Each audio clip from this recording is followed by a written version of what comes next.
Thanks for inviting us in at 6 o'clock, and we begin tonight with the Center Township Constable just released from jail within the last hour, but this time without her badge. Denise Hatch accepted a plea deal after being charged in 4 separate cases stemming back to February. Our Marion County reporter Lauren Kostick talked to attorneys on both sides of this case, and tonight at 6 shares what this means for the now vacant position. After months of being in and out of jail, Denise Hatch is now forced to give up her badge and her position here as a Center Township Constable, an office that has been embattled with legal trouble throughout the last year.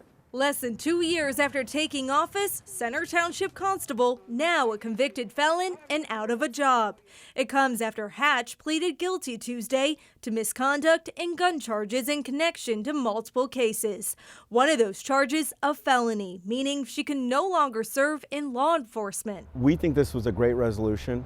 Our client was facing 4 different cases of level 6 felony official misconduct. So in each of the cases, she was facing between 6 months to 2.5 years. Under the agreement, Hatch's attorney says the former constable won't serve any more time in jail, now only left with court fees. Which are minimal. She's going to pay that today. And with that, these cases are over. It seemed like every time that we turned around, that we'd have new allegations of something. Brent Eaton served as a special prosecutor for the case, filing 2 cases against Hatch back in February. That's when police claimed she stole produce from a grocery store and tried intervening in the arrest of a deputy constable. Then over the summer, she was arrested again twice, once for violating court orders and a second for getting into a dispute with the township trustee. Prosecutor Eaton now hoping this agreement means a new chapter for the small office. And so I hope that they can put this behind them and that they can move forward and feel good about, and the credibility for that position to be restored very soon. So who will replace her as constable here in Center Township? That is up to the Marion County Democratic Party, and they are required to hold a caucus within the next 30 days. In Indianapolis, Lauren Kostick, 13 News. Hatch's attorney tells us she plans to move out of state and spend more time with her family. We also called Hatch today for comment, but did not hear back. Tonight at 6, IMPD tells us they're now working to identify a person of interest linked to the shooting of a youth football coach after a game last weekend. Police told us today the person was caught on security footage after an argument outside the stadium involving coaches and parents leading to that shooting. IMPD still asking for your help to solve this case. So if you have any information about it, call Crime Stoppers at 317-262-TIPS, and you don't have to give your name. Right now at 6, we continue to track Hurricane Milton as it prepares to make landfall along the Florida coast. And Angela's got the timing of that for us. Yes, and it's going to be late tomorrow night into the early part of Thursday morning. But this time tomorrow, Scott, they're already going to be feeling the impacts of this large storm system, and it's one we continue to monitor. We did get new information at 5 o'clock. It is back up to a Category 5 hurricane with winds at 165 miles per hour. These are the latest stats with Hurricane Milton. Now, where is it expected to go? Still expecting to be a Category 5 over the next several hours. This time tomorrow, perhaps down to a 4 and then additional weakening to a 3. But this is still a major hurricane, even if it does weaken to a Category 3 hurricane as it makes landfall around 2 a.m. on Thursday morning. It will then move across the state of Florida, even as it impacts Orlando. Still a Category 1 hurricane. We will continue to keep you updated on the latest on Milton and the timeline. We have clear skies. Temperatures will fall into the 60s for us over the next couple of hours. Grab the jacket again at the bus stop. 40s to start, and then a warmer afternoon. Sunshine and mid-70s Wednesday. Angela, thanks. Hurricane Milton, as you heard her say, is now moving closer to Florida by the hour. And tonight we are hearing from Hoosiers who are in Central Florida. Some have decided to evacuate, others deciding to weather this storm. Our Samantha Johnson joins us in studio tonight at 6 after checking in with several families. Sam? Well, Scott, tonight, like Angela said, Hurricane Milton back up to a Category 5 storm. 1 million people are being told to get out of its path, and that includes several Hoosiers. I want to show you inside Sean Heinen's home in Bradenton. He lives here in Indy, but just bought this home 5 months ago.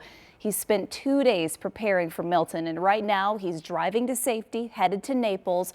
Sean tells me thankfully his new home wasn't hit by Hurricane Helene, but he knows this time around it could be a different story. I picked up everything in the house on the first floor. I taped all the doors off and put sandbags on all the door entries.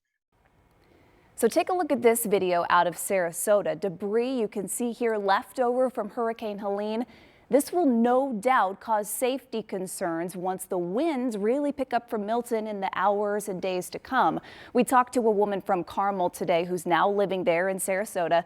She tells me she's not in a mandatory evacuation zone, so she's actually decided to stay because she can't get gas. She can't find gas near her to get out even if she wanted to. So she says she would rather hunker down at home than risk getting caught stuck on the highway somewhere. So that's just one of the stories we heard today from several Hoosiers down there. We'll have more for you at WTHR.com. All right, Samantha Jonathan, thanks so much. Indiana Task Force 1 mobilizing again. All of this comes just days after they were supporting the recovery efforts in North Carolina. Crews are leaving the aftermath of Helene behind right now and preparing for the punch that Hurricane Milton is now packing. Task Force 1 told us today they're on their way to Georgia, staging just outside of the hurricane's target zone. They're not the only Hoosier stepping up to help. We caught up with Indy FOP President Rick Snyder, returning from North Carolina, now collecting supplies to send to survivors and first responders. A lot of times we forget that the first responders are members of that community and they're facing the same challenges. The only difference is that they're leaving all that behind to go out to help everybody else rebuild their lives. People interested in donating can drop off items at the Indy FOP Lodge, which is off Shelby Street. The group plans to head south with supplies on Saturday. And the recovery process after Hurricane Helene is just getting started, and soon we'll have the destruction from Hurricane Milton. So if you'd like to help, here's what you can do. Text Red Cross to this number to make a $10 donation. That money enables the American Red Cross Indiana region to prepare for and respond to these kinds of disasters.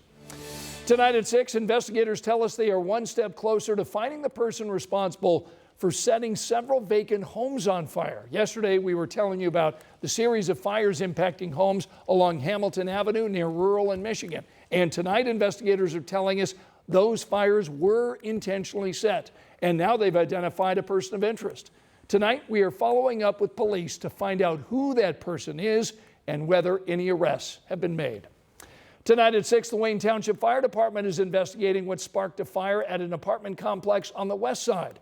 Our Anna Chalker shares what we know tonight. It's unclear how this fire started right now, but the Wayne Township Fire Department says it happened in an apartment complex behind these trees, and every single unit inside has damage. It's the nature of the beast when it comes to apartment fires. Anything in the attic will run the attic, and we got to go chase it down and cut it off. You can see the heavy flames and smoke coming out of the complex. Firefighters believe this all started in the attic, and they say several families were displaced, but thankfully there were no injuries. The Red Cross and apartment management has stayed on scene all afternoon to make sure the ones displaced have a place to sleep tonight. In Indianapolis, Anna Chalker, 13 News.